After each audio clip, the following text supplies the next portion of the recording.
اللهم اهدنا بفضلك فيمن هديت، وعافنا فيمن عافيت، وتولنا فيمن توليت، وبارك لنا فيما أعطيت، وقنا واصرف عنا برحمتك شر ما قضيت. اللهم يا واصل المنقطعين صلنا إليك، ولا تخزنا يوم العرض عليك. اللهم هب لنا منك ما يقربنا إليك.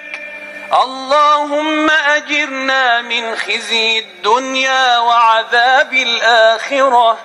ربنا أفرغ علينا صبرا وتوفنا مسلمين.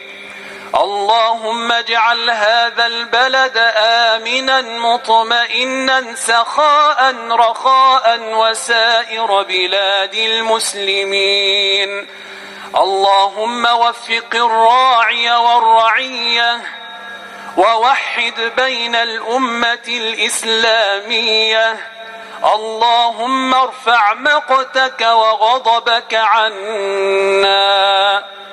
ربنا لا تؤاخذنا إن نسينا أو أخطأنا.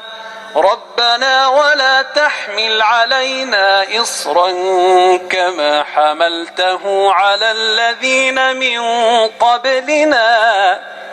ربنا ولا تحملنا ما لا طاقة لنا به، واعف عنا واغفر لنا وارحمنا. أنت مولانا فانصرنا على القوم الكافرين. سبحان ربك رب العزة عما يصفون. سبحان ربك رب العزة عما يصفون، وسلام على المرسلين، والحمد لله رب العالمين. اللهم ربنا لك الحمد كما ينبغي لجلال وجهك ولعظيم سلطانك، لا نحصي ثناء عليك أنت كما أثنيت على نفسك. جل ثناؤك وعظم جاهك، ولا إله غيرك، ولا رب لنا سواك. لك الحمد بالإسلام، ولك الحمد بالإيمان، ولك الحمد بالقرآن، ولك الحمد بكل نعمة أنعمت بها علينا يا حنان يا منان، يا بديع السماوات والأرض، يا ذا الجلال والإكرام. نسألك أن تصلي أفضل صلاة على أسعد مخلوقاتك سيدنا محمد وعلى آله وصحبه أجمعين. اللهم اهدنا فيمن هديت، وعافنا فيمن عافيت، وتولنا فيمن توليت، وبارك لنا فيما أعطيت، وقنا واصرف عنا برحمتك شر ما قضيت. إنك سبحانك تقضي ولا يقضى عليك، وإنه لا يذل من واليت ولا يعز من عاديت. تباركت ربنا وتعاليت، فلك الحمد على ما أنعمت به علينا وأوليت. نستغفرك ربنا من كل ذنب ونتوب إليك، ونؤمن بك ونتوكل عليك. أنت الغني ونحن الفقراء إليك. اللهم يا واصل المنقطعين صلنا إليك. اللهم وهب لنا من فضلك عملا صالحا يقربنا إليك. اللهم لا تخزنا ولا تفضحنا يوم العرض عليك. اللهم استرنا فوق الأرض وتحت الأرض ويوم العرض عليك. اللهم وأحسن وقوفنا بين يديك. اللهم امسح بيمينك الشافية على كل مريض.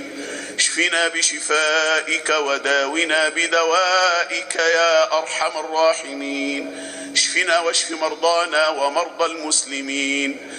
اللهم رب الناس اذهب البأس اشف أنت الشافي، لا شفاء إلا شفاؤك، شفاء لا يغادر سقما يا رب العالمين. اللهم ارحم آباءنا وارحم أمهاتنا وارحم جميع المسلمين، وارحمنا إذا صرنا إلى ما صاروا إليه يا رب العالمين. اللهم احفظ البلاد والعباد يا رب العالمين. اللهم احفظنا من بين أيدينا ومن خلفنا وعن أيماننا وعن شمائلنا ومن فوقنا، ونعوذ بعظمتك أن نغتال من تحتنا. اللهم إنا نسألك بكل اسم هو لك سميت به نفسك أو أنزلته في كتابك أو علمته أحدا من خلقك أو استأثرت به في علم الغيب عندك أن تجعل القرآن العظيم ربيع قلوبنا ونور صدورنا وذهاب همنا وغمنا وجلاء أحزاننا. اللهم اجعله أمامنا فيقودنا إلى الجنة، ولا تجعله وراءنا فيسوقنا إلى النار. اللهم أكرمنا بكرامة القرآن وارفع درجاتنا بفضيلة القرآن، واحشرنا مع أهل القرآن الذين هم أهلك وخاصتك يا رب العالمين. اللهم خذ بأيدي أبنائنا إليك أخذ الكرام عليك يا أكرم الأكرمين. اللهم أصلح بالهم وأصلح صحبتهم يا رب العالمين. اللهم اكتب لهم الهداية والتوفيق والنجاح والفلاح أجمعين. اللهم أحسن خاتمتنا أجمعين. اللهم توفنا وأنت راض عنا مسلمين. اللهم ألحقنا بالصالحين. اللهم صل على سيدنا محمد بقدر حبك فيه، بجاهه عندك أن تفرج عنا ما نحن فيه. اللهم صل على سيدنا محمد بن عبد الله، ما ضاقت إلا وفرجها الله. اللهم صل على سيدنا محمد صلاة الرضا، وارض عنا وعن آبائنا وعن جميع المسلمين رضا الرضا يا رب العالمين. يا مولانا يا مجيب من يرجوك لا يخيب، توسلنا بالحبيب صلى الله عليه وسلم، اقض حوائجنا عن قريب، فهذا وقت الحاجات يا حاضرا لا يغيب. وصل اللهم وسلم وزد وأنعم وبارك على سيدنا محمد وعلى جميع الأنبياء والمرسلين وآلهم، والحمد لله رب العالمين.